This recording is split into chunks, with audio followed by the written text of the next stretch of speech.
नमस्कार मित्रांनो, लग्नानंतर होईलच प्रेम या मालिकेच्या आजच्या भागात आता एका बाजूने देशमुखांच्या घरामध्ये भरभराट आनंद सुखसमाधान येत आहे, तर दुसऱ्या बाजूने देशमुखांच्या आयुष्यात एक खूप वाईट घटना घडत आहे. आता नेमकी कुठली सुखद घटना, कुठली दुःखद घटना, काय कसं घडतं, या सर्व गोष्टी आपल्या या व्हिडिओमध्ये जाणून घेऊया. चला तर मग सुरुवात करूया आपल्या या व्हिडिओला. तर आता आपण येथे पाहतोय की सध्या काव्य आणि पार्थच खूपच जास्त सगळं चांगलं सुरू आहे, सुरळीत सुरू आहे. आणि आता मध्यंतरी हळूहळू काव्याला आता थकवा जाणवायला लागलेला असतो, तिला गरगरायला लागलेलं असतं, म्हणजे तिला त्रास होत असतो. मग आता काव्याही पार्थला या गोष्टी सांगते की माझी तब्येत मला बरी वाटत नाहीये, मे बी आपलं लग्न आत्ता झालं त्या गडबडी बिडबडीमुळे मला असा त्रास होत असेल, किंवा म्हणजे ते गाडी वगैरे शिकायच्या मध्ये आपण करत होतो त्यामुळे मला असं वाटत असेल. तर मी एक काम करते, उद्या तुम्ही ऑफिसला जाताना तुमच्याबरोबरच येते आणि दवाखान्यात जाते, म्हणजे नेमकं काय झालं हे कळेल आणि योग्य ती औषध घेता येतील. त्याबरोबर पार्थ म्हणतो ठीक आहे, आणि तसेही तुमचे रिपोर्ट्स मी कलेक्ट करेन, संध्याकाळी नेमकं काय झालंय ते बघू. तुम्ही एक काम करा, अख्खा बॉडी चेकअपच करून घ्या. काव्या म्हणते, अहो याची काय गरज आहे. पार्थ म्हणतो, अहो असं काय करताय काव्या, वर्षातन एकदा 6 महिन्यातन एकदा बॉडी चेकअप केलेला कधीही चांगलाच असतो, म्हणून म्हणतोय थेट पूर्ण चेकअप करून घ्या. तर इकडे नंदिनीच्या ना अलीकडे पोटात दुखायला लागलेलं असतं, फक्त भरपूर पोटात दुखत असतं, आणि त्यामुळे नंदिनीला आता कळत नसतं की नेमकं माझ्या पोटात एवढं का दुखतं, मला एवढा त्रास कसला होतो. मग नंदिनी आता डॉक्टरांकडे जाते. डॉक्टर आता चेकअप करतात, पण तपासणीत डॉक्टरांना काहीही वेगळं असं आढळत नाही. पण मग नंतर डॉक्टरांना एक विचित्र गोष्ट आढळते, आणि ती नंदिनीला सांगतात की तुमच्या युट्रसचा थोडासा प्रॉब्लेम आहे, आणि त्यामुळे तुम्हाला त्रास होतोय. नंदिनी आता डॉक्टरांना स्पष्ट विचारते काय अडचण आहे. मग डॉक्टर तिची जी अडचण असते ती तिला सांगतात, आणि तुम्हाला कंजो करायला प्रॉब्लेम होईल, त्यामुळे विचार नंतर करा, आधी ट्रीटमेंट करून घ्या असं सांगतात. त्याचबरोबर आता हे ऐकून नंदिनी म्हणते, काय म्हणजे डॉक्टर. त्यावर डॉक्टर सांगतात, जर तुम्ही कंजव करण्याचा प्रयत्न या काही दिवसांमध्ये केलात, ट्रीटमेंट पूर्ण करून घेण्याच्या आधी, तर त्यामुळे तुमच्या किंवा तुमच्या होणाऱ्या बाळाच्या जीवाला, किंबहुना दोघांच्याही जीवाला धोका होऊ शकतो. आता हे ऐकून मग मात्र नंदिनीला वाईट वाटत नंदिनी आता रडत रडत घरी येते. आता नंदिनीला हे असं रडताना पाहून सगळ्यांनाच प्रश्न पडतो की काय झालं. अख्खं घर आता नंदिनीच्या भोवती गोळा होतं. नंदिनीला मालिनी काकू विचारत असतात, नंदिनी अगं काय झालं, दवाखान्यात गेली होतीस ना, तू अगदी आनंदी होतीस आणि येतानाही अशी रडत रडत आलीस, नेमकं काय झालंय सांग तरी ना, आम्हाला हे असं रडत बसलीस तर आम्हाला कसं कळायचं नेमकं काय घडलंय ते, आणि कळलं नाही तर आम्हाला तुझी मदत तरी कशी करता येईल. काय म्हणाले डॉक्टर, काही सिरियस आहे का हे बघ. सिरियस जरी असलं तरी घाबरतेस कशाला, आता खूप गोष्टी आहे, आपण लवकरात लवकर तुझी ट्रीटमेंट करून घेऊ आणि तू ब्रीही होशील. काय झालंय नंदिनी सांग ना. त्यावेळी मग नंदिनी सांगते, आई माझ्या पोटात दुखत होतं, मला वाटत होतं की साधं सोपं आहे सगळं, पण नाही, डॉक्टरांनी मला कॉम्प्लिकेशन सांगितले कंज्यूम करायला. आता हे ऐकून मग सगळ्यांनाच आश्चर्य वाटतं. नंदिनी म्हणत असते, डॉक्टर म्हणाले की ट्रीटमेंट पहिले करून घ्या आणि त्यानंतरच जर तुम्हाला काही विचार करायचा असेल तर करा, त्याआधी जर काही केलं तर तुमच्या किंवा तुमच्या होणाऱ्या बाळाच्या जीवाला धोका होईल, किंवा दोघांचे. आणि हे सगळं ऐकून मला खूप जास्त टेन्शन आलं. आई हे सगळं काय होऊन बसलंय. त्याबरोबर मग मालिनी नंदिनीला समजून सांगते की नंदिनी, मग यामध्ये काळजी करायची काही गरज आहे का, आणि टेन्शन घेण्यासारखं काहीही नाहीये. डॉक्टरांनी सांगितलंय ना उपचार करू शकतो, म्हणून मग आपण उपचार करून घेऊ. की आणि एकदा का तुझे उपचार सगळे व्यवस्थित झाले की मग सगळं सोपं होऊन जाईल आपल्यासाठी. आता टेक्नॉलॉजी एवढी पुढे वाढत गेली आहे, एवढं सगळं चांगलं आहे आणि तू कुठे 90च्या जगात चालली आहेस. अगं सगळं छान होईल. तू रडणं थांबव ब्र. पहिलं नंदिनी डोळे पुस. अगं या एवढ्याशा गोष्टीसाठी रडत बसलीयस का तू. डोळे पुस ब्र. नंदिनी डोळे पुस प्लीज. त्यावेळी मग मालिनी काकू स्वतःहून नंदिनीचे डोळे पुसतात आणि नंदिनीला तिच्या हातात घेऊन आश्वासन देतात की हा माझा शब्द आहे, तुझं सगळं छान होईल आणि हा एका आईचा आशीर्वाद आहे. आणि त्यामुळे आता रडायचं नाही वेडाबाई. कुठली उगाच कुठल्याही छोट्या छोट्या गोष्टींवरून रडत बसते. त्यावेळी जीवासुद्धा म्हणतो, अग नंदिनी रडण्यासारखं काहीच नाहीये याच्यामध्ये. आणि तसंही आपण कुठे एवढ्यात हा सर्व विचार करणार होतो. तसंही आपल्याला वेळ हा घ्यायचा होताच की या सर्व गोष्टींसाठी. मग अनायसे जर आता काहीतरी अडचण आहे तर आपण त्याची ट्रीटमेंट पूर्ण करून घेऊ शकतो ना. उगाच तू फार विचार करू नकोस या सर्व गोष्टींच्या इतक्यात. आता इकडे पार्थला या सर्व गोष्टी माहीत नसतात.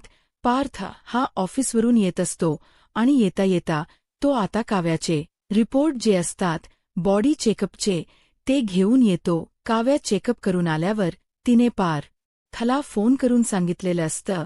मग काय आता पार्थ हा ते रिपोर्ट घरी घेऊन येतो आणि तो आता येऊन दरवाजा ठोठावतो. काव्यात जाऊन दरवाजा उघडते.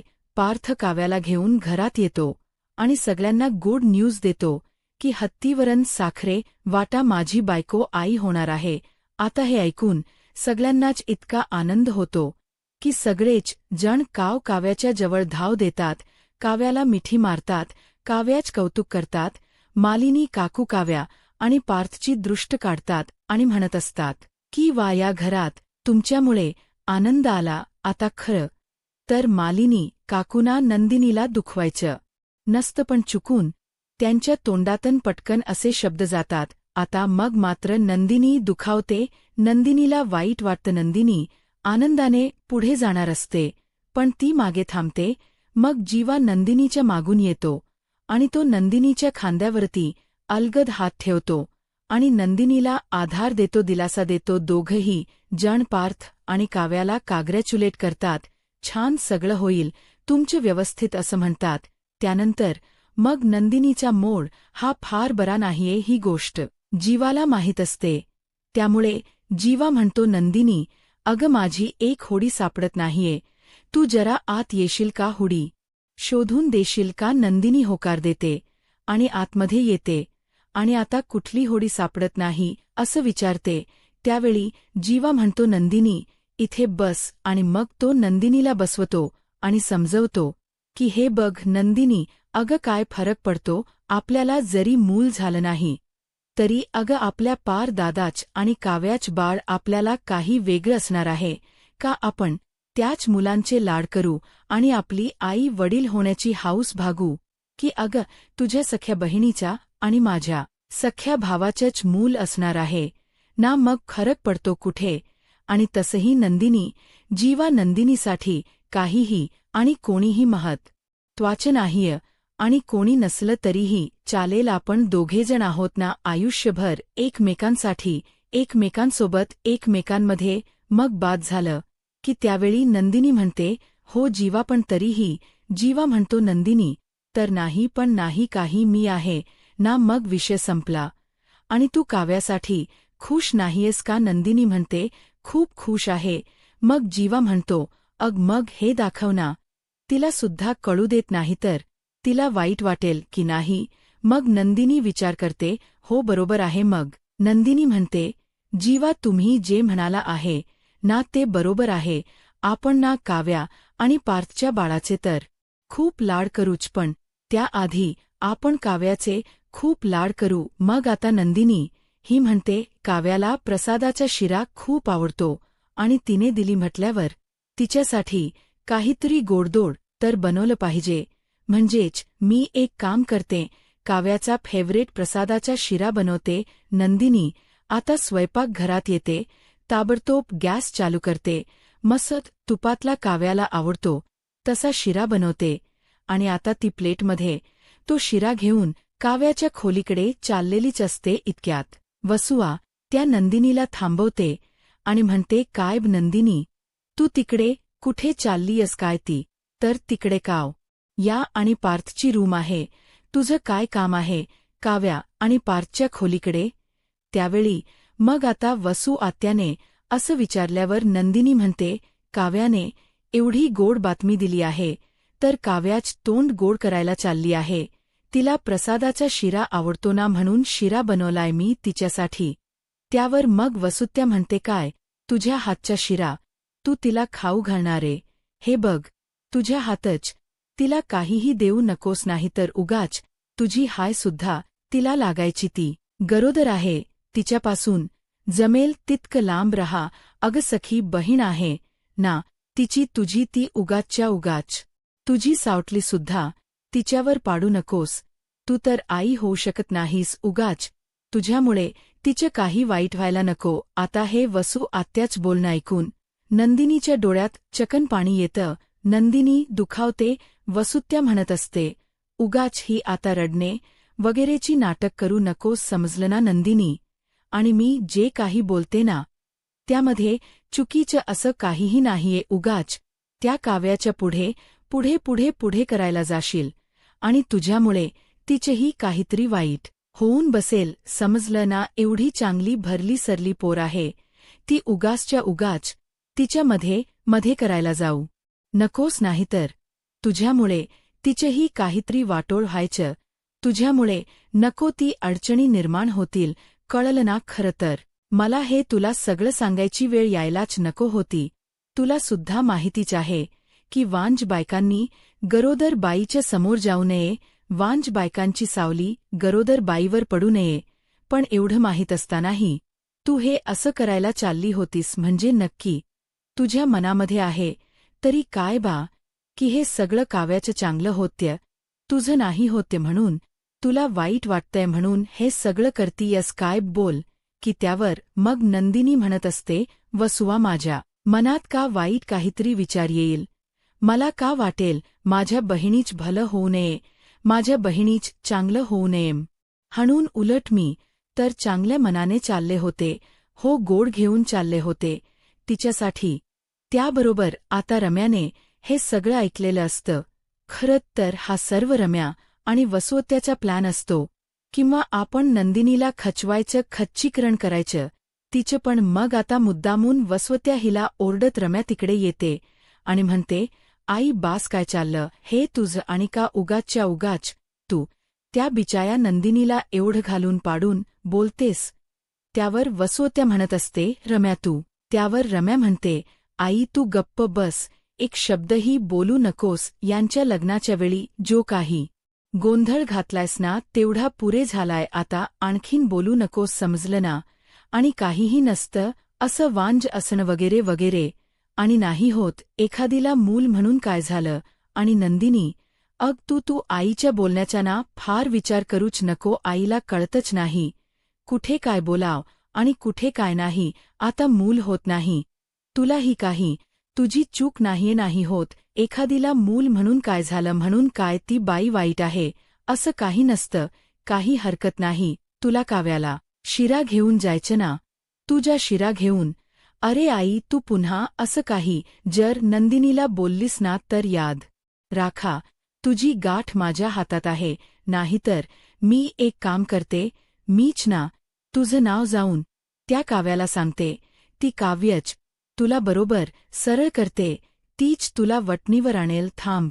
त्याबरोबर लगेचच नंदिनी रम्याचा हात पकडते आणि म्हणते, थांब रम्या प्लीज, हे बघ असं काहीही करू नकोस. वसूत आत्या जे काही बोलल्या त्यामध्ये काहीही चुकीचं नाहीये. खरंच जे त्या बोलल्यात ते बरोबर आहेच की मला मूल नाही होणार म्हणजे मी वांजच राहणार ना, आणि माझी सावली उगाच काव्यावरती पडली तर तिला सुद्धा उगाच काही अडचण नको यायला. वसुत्या जे काही बोलल्या त्याचा राग नाही आला मला. हा आता वाईट वाटलं थोड, पण ठीक आहे, शेवटी त्या जे काही बोलल्या त्या माझ्या बहिणीच्या भल्यासाठीच बोलल्या ना. जर काव्याला उगाच माझ्यामुळे त्रास झाला तर मला नाहीच बघवणार. प्लीज तू रम्या काव्याला यातलं काहीही सांगू नकोस, नाहीतर तिला खूप वाईट वाटेल आणि वसुहत्यांमध्ये आणि तिच्यामध्ये वाद होईल आणि अशा दिवसात तिची चिडचिड होणं चांगलं नाहीये. त्यामुळे प्लीज उलट तू माझं एक काम करशील का? रम्या म्हणते, हो सांग ना, काय करायचंय काव्यासाठी? हा एवढा शिरा घेऊन जाशील का? प्लीज वसुहत्या म्हणाल्यात ना, तू तिच्या समोर जाऊ नकोस. तर मी नाहीच जाणार काव्याच्या समोर. उगाच माझ्यामुळे तिला काही त्रास व्हायला नको म्हणून म्हणते. प्लीज प्लीज रम्या, माझ्यासाठी एवढं करशील? त्यावर मग लगेचच रम्या म्हणते, अग नंदिनी, इट्स ओके. यामध्ये एवढं प्लीज प्लीज म्हणण्यासारखं काय आहे? देते मी एवढ्या शिरा नेऊन आणि तू आई आतमध्ये जा बरं. त्याबरोबर वसू आत्या म्हणते, आडलंय माझं घोडं, मला काय हाऊस आहे इथे थांबायची, जाणारच आहे मी. आणि वसुत्या ते लगेचच तिकडन तरात्रा आतमध्ये निघून जाते. त्याबरोबर नंदिनीसुद्धा तिकडन निघून जाते. तर रम्या इकडे म्हणत असते, वाह वाह, आता या दोघी बहिणी एकमेकीच्या समोर येणार नाही म्हटल्यावर आता मी मस्त काव्याचे कान भरू शकते. आता मी काव्याला सांगणार की कशी तुझी बहीण तुझ्या सुखावरती नाराज होते, कशी तुझी बहीण तुला दिवस गेले म्हणून स्वतःला मूल होणार नाही म्हणून तुझ्यावरती खार खाते. अरे रे बिचाया बहिणी बहिणी गुबाई, आता बिचाया बहिणींमध्येच खूप पोट पडणार, बिचाया बहिणींमध्ये वाद होणार, बिचाया वेगळ्या होणार. पण जे काही देवाने नंदिनी बरोबर केलं ना ते अगदी छान केल.